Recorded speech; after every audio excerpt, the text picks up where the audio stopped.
खामोश प्लीज। अभी प्रेस के साथियों का मैं कांग्रेस पार्टी के श्रीनगर हेडक्वार्टर पे स्वागत करता हूं।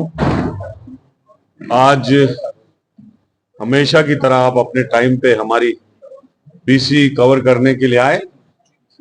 आज का जो मुद्दा है वो ये है कि हमारे नौजवान कैंडिडेट जमीर अहमद साहब बारामूला कॉन्स्टिट्यूंसी से बारामूला लोकसभा कॉन्स्टिट्यूंसी से इन्होंने अपना नॉमिनेशन भरा था इलेक्शन लड़ने के लिए, और पटन के एरिया से बिलोंग करते हैं और काफी सपोर्ट था इनको यंग यूथ का भी और लोगों का भी वहां से। लेकिन हमने जब इनसे बात की और इन्होंने ख्वाहिश जाहिर की कि ये कांग्रेस पार्टी में आना चाहते थे, और उसके बाद इन्होंने डिसाइड किया कि ये अपने सैकड़ों और हजारों सपोर्टर के समेत कांग्रेस पार्टी में ज्वाइन कर रहे हैं। और कांग्रेस पार्टी, चूंकि आपको पता है कि कश्मीर की तीनों सीटों पे कांग्रेस पार्टी नेशनल कॉन्फ्रेंस के कैंडिडेट्स का सपोर्ट कर रही है, और बारामूला कुपवाड़ा जो कॉन्स्टिट्यूंसी है वहां पे जनाब उमर अब्दुल्ला साहब इलेक्शन लड़ रहे हैं। On behalf of Congress party Zameer Ahmad साहब आज के बाद उमर अब्दुल्ला साहब की कैंपेन करेंगे। On behalf of India alliance candidate Umar Abdullah साहब की कैंपेन करेंगे। तो मैं ये कहना चाहता हूं कि आने वाले वक्त में इंशाल्लाह मुझे पूरी उम्मीद है कि जम्मू में भी हमने 2 सीटें बहुत अच्छे मुकाबले में जीत ली होंगी। इंशाल्लाह रिजल्ट निकलेगा तो हम जीत जाएंगे। कश्मीर की 3 सीटें भी इंडिया अलायंस नेशनल कॉन्फ्रेंस के कैंडिडेट जीतेंगे, तो पूरे जम्मू कश्मीर यूटी में हम सारी सीटें लेंगे। और हमें पूरी उम्मीद है कि ऑल इंडिया लेवल पे जिस तरह से प्राइम मिनिस्टर की बुखलाहट देखी जा रही है, कभी वो मंगलसूत्र की बातें करते हैं, कभी हिंदू मुसलमान की बातें करते हैं।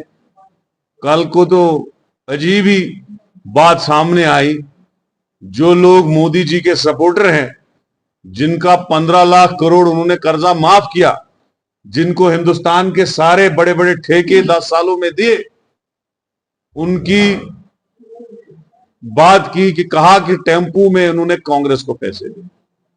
ये अजीब बात है। जो बीजेपी कांग्रेस पार्टी का 250 करोड़ का अकाउंट में सीज कराए, जो हमने चंदा करके जमा किया था पार्लियामेंट इलेक्शन के लिए,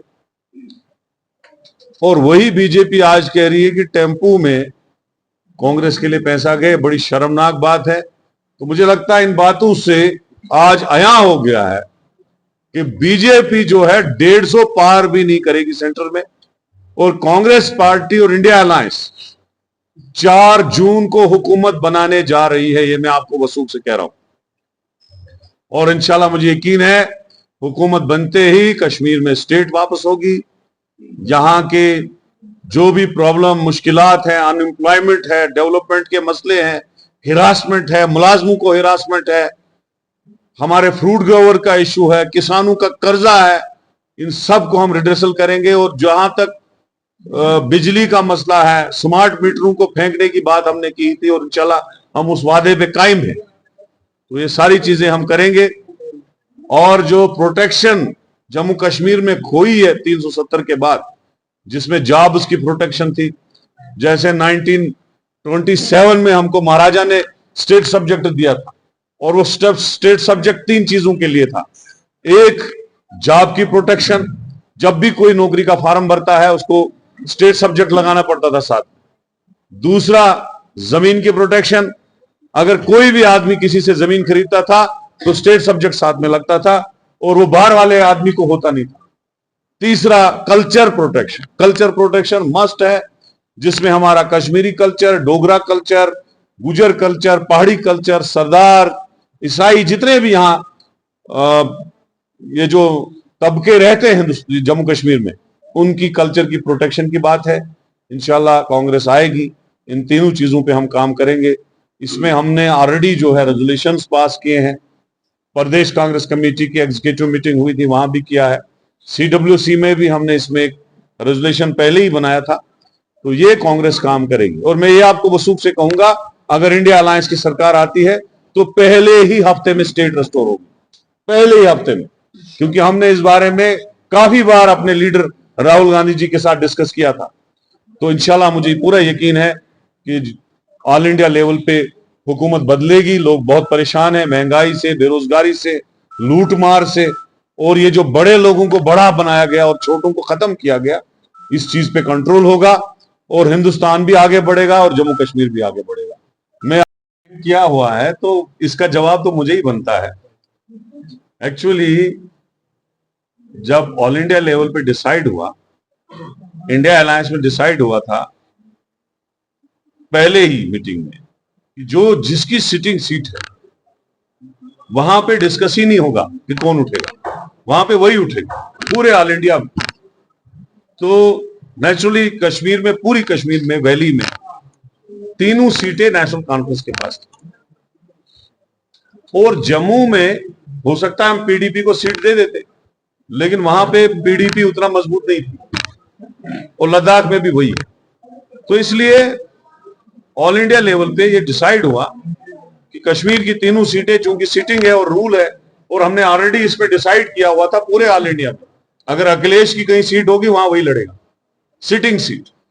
कांग्रेस की है, कांग्रेस लड़ेगी, नेशनल कॉन्फ्रेंस की है, नेशनल कॉन्फ्रेंस लड़ेगी।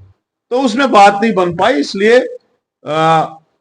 अगर इन्होंने कांग्रेस ज्वाइन किया है तो नेचुरली कांग्रेस एनसी का सपोर्ट कर रही है, तो एनसी को ही सपोर्ट करेंगे। तीनों सीटें लिख लो मेरे से, अभी आप क्वेश्चन पूछने आ जाना मुझे, बहुत बड़े मार्जिन से तीनों जीत जाएंगे नेशनल। जब भी कांग्रेस इक्तदार में आएगी, कांग्रेस ऐसी पार्टी है ही नहीं कि हम किसी बेचारे जो आदमी बेकसूर होगा और हम उसको जेल में डालेंगे या उस पर कोई एक्ट करेंगे। तो नेचुरल बात है, हो सकता है कोई बेकसूर हो जिसको जबरदस्ती जेल में डाला हो, तो वो सरकार की ड्यूटी बनती है उसको रिलीज करना, अगर वो बेकसूर। अगर कसूर वाला है तो उसको कोई हुकूमत नहीं छोड़ेगी, याद रखना, चाहे वो रीजनल हो या वो ऑल इंडिया लेवल की। तो वैसे भी ये चीजें जब गवर्नमेंट आ जाती है तो तब डिसाइड होती है कि क्या होगा। लेकिन जो कांग्रेस पार्टी की पॉलिसी हमेशा रही है वो प्रो कश्मीरी है, पीपुल फ्रेंडली है। यहाँ की हिरासमेंट जो मुलाजमों को है वो बंद होगी, यहाँ के नौजवानों के लिए रोजगार के वसाइल सोचे जाएंगे, बिजनेस के वसाइल सोचे जाएंगे, और ये जो जर्नल हिरासमेंट है खत्म होगी, स्टेट रेस्टोर होगा, डेमोक्रेसी जो सस्पेंड करके रखी है बीजेपी ने वो रेस्टोर होगी, पंचायत और म्युनिसिपैलिटी के इलेक्शन होंगे और असेंबली बहाल होगी। वो सबसे पहला स्टेप कांग्रेस का। और हमने बहुत बड़ा तूफान किया, 370 हटाए, इसको यूटी बनाया जम्मू कश्मीर को। अब वो एक्सपोज हो जाते, उनकी जमानतें जब्त हो जाती तीनों सीटों पे, उनको 10 वोट भी नहीं मिलते, इसलिए अपनी इज्जत बचाने के लिए वो इलेक्शन से ही भाग गए। ये मेरा जवाब है बीजेपी था। आगे ईवीएम की बात है, देखो डेमोक्रेसी है, इलेक्शन होने हैं, कांग्रेस पार्टी नेशनल पार्टी है, कांग्रेस पार्टी वो पार्टी है जो 150 साल पुरानी पार्टी है।